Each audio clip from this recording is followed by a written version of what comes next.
Falem a toda a congregação de Israel, dizendo: no dia 10 deste mês, cada um tomará para si um cordeiro, segundo a casa dos pais, um cordeiro para cada família.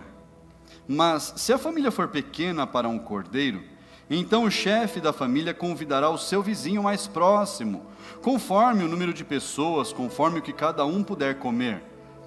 Por aí vocês calcularão quantos são necessários para o cordeiro. O cordeiro será sem defeito, macho de 1 ano, podendo também ser um cabrito. Vocês guardarão o cordeiro até o 14º dia deste mês, e todo o ajuntamento da congregação de Israel o matará no crepúsculo da tarde.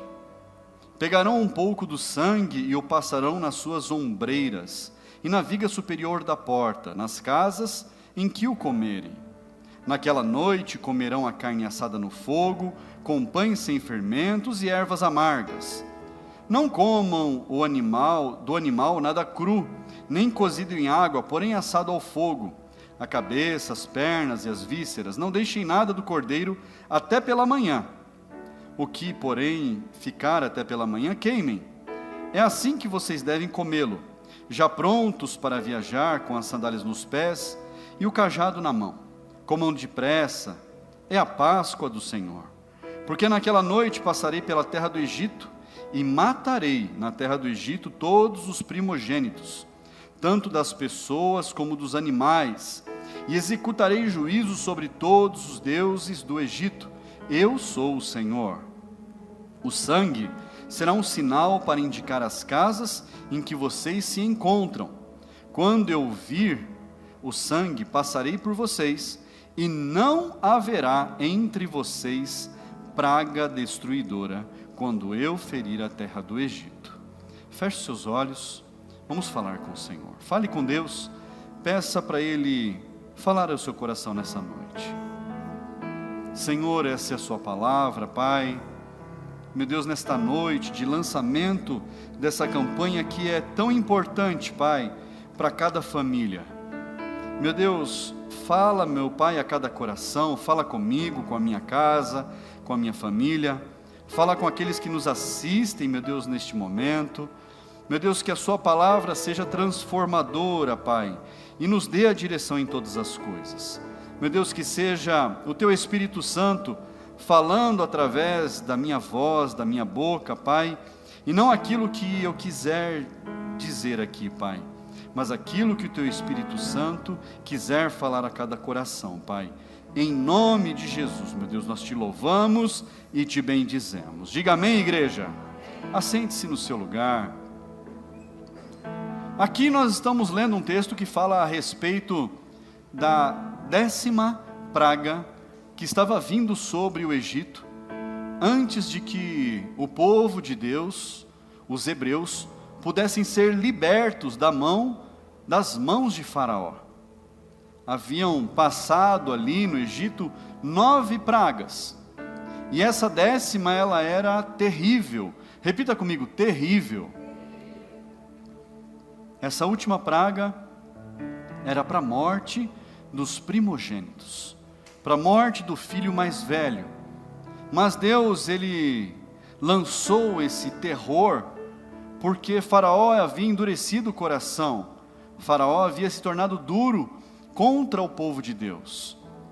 E Moisés havia ido ali para libertar o povo de Deus, e havia uma resistência de Faraó em deixar o povo ir.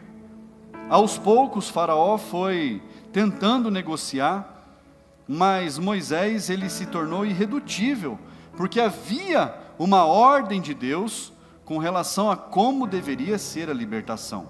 Ela deveria ser completa, e não houve negociação. Fala comigo assim: Moisés não negociou. Ele não negociou. Deus havia dado a direção. O homem de Deus ali, Moisés, simplesmente foi e executou como Deus havia ordenado. Mas aquela última praga, essa última praga, ela era terrível, porque iria matar o primeiro filho de todas as famílias. O primeiro filho de todas as famílias, o primogênito. Mas não era apenas das famílias, era das crias, dos animais, de tudo, de toda a criação. Então, o anjo do Senhor visitaria aquele arraial, aquele lugar, todo o Egito naquela noite, e promoveria essa matança para que, de uma vez por todas, Faraó abrisse as mãos e permitisse, libertasse o povo de Deus. E olha o que acontece, é que Deus dá instruções específicas de como o povo de Deus deveria fazer. Deveria escolher um cordeiro, para que a família unida, ou se a família fosse pequena e o cordeiro fosse muito grande, muita comida para se comer, juntaria ali uma família vizinha, de acordo com o número que pudesse comer toda aquela comida que seria preparada. Eles deveriam matar aquele cordeiro ao final da tarde e preparar aquele cordeiro. Uma parte do sangue deveria ser passada no batente das portas, nos umbrais. E a palavra diz muito especificamente: passe nos umbrais e sobre as portas. Porque quando o anjo do Senhor for passar, ele verá o sinal e ali a morte não entrará. Então havia essa instrução. A família deveria estar unida. Repita comigo: família unida. Eles deveriam se unir, estar juntos, em comunhão. Mas além disso, eles deveriam escolher um cordeiro, escolher o seu alimento, preparar o seu alimento com capricho, conforme as instruções que eram dadas. E Deus deu até a instrução de como deveria ser preparada a carne. Ele fala: não cozinhe em água, mas faça assada. Tenha uma direção em tudo. Deus deu a direção. Falou: não comam nada da carne que esteja crua, mas assem bem, preparem bem. Repita comigo: bem preparado. Quem gosta de cozinhar? Olha, você pode convidar os pastores. A gente também gosta de cozinhar. Às vezes eu e a pastora, às vezes não, sempre. Mas a gente pega ali e a gente gosta de preparar. E é gostoso a gente fazer algo. E a gente faz bonito.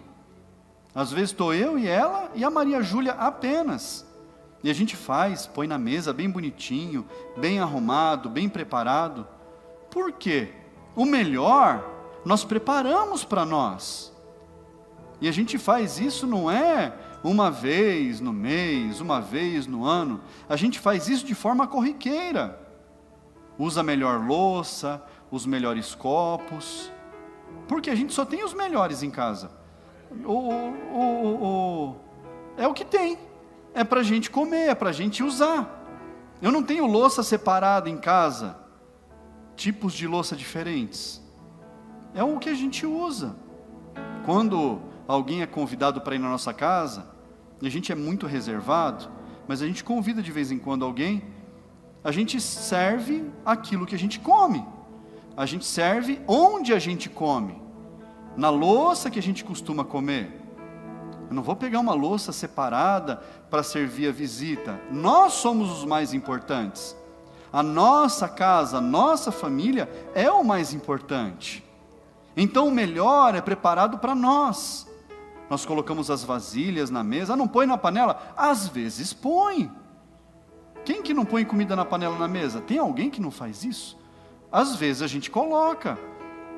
Quando a gente está naquela correria que a gente precisa comer e vai correndo. Hoje eu fui fazer uma visita, era 3h30, né?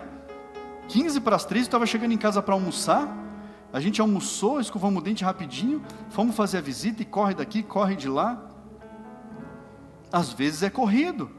Hoje, por exemplo, foi esquentado no micro-ondas, pratinho feito, esquentado no micro-ondas, e é o que deu. Mas, o capricho faz a diferença. Repita comigo: o capricho faz a diferença. E Deus falou ali para cada família se unir, preparar e servir. Mas Um pouco para o final da instrução, fala para eles comerem preparados para a viagem. Então eles estavam ali bem vestidos, com as malas prontas, com tudo pronto para saírem, porque ali já seria o escape, já seria a última praga, já seria o caminho final para eles saírem do Egito, para eles serem libertos. Então ali eles prepararam tudo muito bem, serviram a mesa, e a palavra deixava muito claro: comam tudo. O que Deus estava instruindo aqui? Não desperdicem, não joguem fora, não desperdicem aquilo que foi preparado, não desperdice o alimento que foi cuidadosamente separado, porque havia um grande significado nisso. E ali ainda diz que se sobrasse alguma coisa, pela manhã deveria ser queimado. Mas fala que todos deveriam comer bem, sem desperdício. Por quê? Aquele cordeiro, ele estava sendo separado e preparado para um fim muito específico. Aquele animal, ele havia sido separado, havia instruções. Um animal de 1 ano deveria ser separado por alguns dias, deveria ser morto no final da tarde, e começaria ali a preparação. Tudo muito cauteloso, com muito cuidado. Então não poderia, inclusive, haver desperdício. E quantas vezes a gente vê nos lares das pessoas desperdício? Eu já falei umas 2, 3 vezes aqui, em cultos diferentes, a respeito de desperdício. Uma coisa que é difícil ao meu paladar, e a pastora sabe, muitas pessoas sabem, é arroz doce. Eu não sei porquê, eu como de tudo, pedra bem temperada vai bem, mas o arroz doce não desce. Põe uma colherzinha assim, parece que é um prato desse tamanho. Para mim não funciona, mas é a única coisa. E aí um dia, quando eu era líder de célula lá no passado, numa cidadezinha, serviram arroz doce. Eu falei: Jesus amado, o que eu faço agora? Eu era líder da célula, eu falei: tem que comer. Fui ensinado que tem que comer, não pode fazer feio. E aí eu falei: olha, irmã, põe só um pouquinho para mim, que eu gosto de comer bem pouquinho arroz doce. Pastor, fica tranquilo. Sabe aquelas conchas de tirar merenda de escola? Foi uma daquela, num prato fundo. Eu falei: Jesus amado, na hora que bateu aquilo no prato, já doeu aqui. Eu falei: ai Jesus. Aí eu comi uma colher, parecia que enchia a boca assim, comi a segunda, comi a terceira. Eu falei: Deus, eu detesto desperdício, uma coisa que eu aprendi na minha vida. E meu pai era meio Al-Qaeda com relação a isso. Meu pai falava assim: eu não deixo um grão de arroz no prato, porque tem criança que nem um grão de arroz tem para comer. E era assim que meu pai me ensinava. E aí, eu falei: olha irmã, eu não conseguia, não descia, já estava, falei: eu vou passar mal aqui, vou passar vergonha na frente de todo mundo. Devolvi o prato para ela, falei: irmã, não consigo comer. Ah, pastor, tranquilo, e vou no lixo. E um monte de gente devolvia os pratos pela metade, porque era muita coisa, e no lixo, no lixo, no lixo, no lixo. Depois eu fiquei sabendo que naquela casa, essa era uma prática comum. Fazia um pratão de comida, comia até se satisfazer, e o resto, lixo. E aí, se fere um princípio bíblico muito grande. E o meu pai, ele falava assim: você pode comer, você pode repetir quantas vezes você quiser. Você pode repetir 3, 4, 5, 6 vezes, mas ponha um pouquinho. Coma bem, mas não deixe nada no prato. O meu pai era muito rigoroso com relação a isso, porque ele havia passado dificuldades muito grandes. Então não fazia sentido desperdiçar. E qual é o princípio bíblico? A palavra de Deus diz, lá em Deuteronômio capítulo 28, que aquele que não quer a bênção, aquele que rejeita a bênção, essa se aparta dele. Nós não temos como princípio que Deus, Ele provê todas as coisas. Nós não temos como princípio que tudo aquilo que nós recebemos, tudo aquilo que nós temos, veio do Senhor. Não é assim. Nós não acreditamos nisso. Não é assim que nós cremos. Tudo que nós temos, tudo que nós recebemos, o alimento, carro, casa, todas as coisas, a roupa do corpo, veio de Deus. Foi Deus que proveu. E aí eu pego esse prato de comida que foi Deus que colocou na minha mesa e eu jogo fora. Eu não estou falando de você descartar alimento estragado. Eu não estou falando de você descartar algo que não serve, que não presta para alimentação. Porque acontece. Eu estou falando de você encher o prato e jogar fora. E eu conheço pessoas que não comem arroz reesquentado. Tem que comer no almoço um arroz fresquinho, sobrou, joga fora. Aí à noite tem que fazer um arroz de novo. Aí vai de cada um. Mas se eu pego aquilo que Deus me dá e eu jogo fora, eu estou falando para Deus: Deus, a sua bênção para mim não serve. Eu estou falando para Deus: Deus, aquilo que o Senhor colocou na minha mesa, para mim, tanto fez, tanto faz. E por que eu ensino você isso? Porque esse é um princípio de prosperidade. É um princípio de economia doméstica, de cuidado com aquilo que Deus nos dá.